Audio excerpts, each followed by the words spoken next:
Hello, I'm Father Michael Joyce. I am the Vocation Director for the Carmelite Province of the Most Pure Heart of Mary. Recently, I had someone ask me where vocation candidates come from. And I had to think back to my own personal story.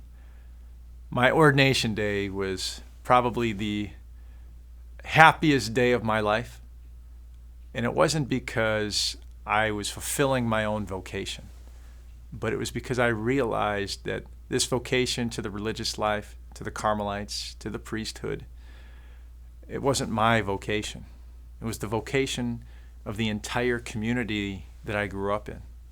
I recognize that I'm simply a mosaic of all that love, that mercy, that faith of the people that surrounded me, that gave me words of encouragement, gave me that tough love at times.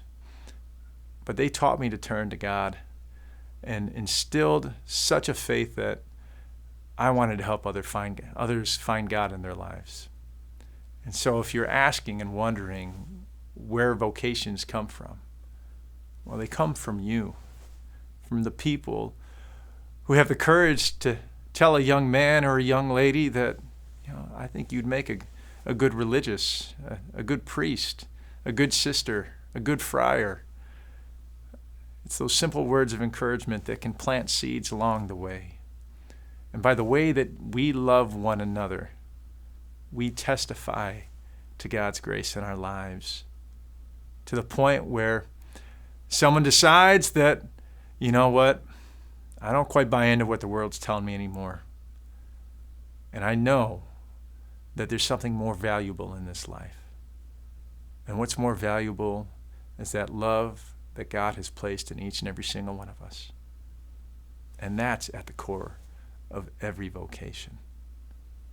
And so, if you're wondering what you can do to help nurture vocations, simply share your love with those in your lives.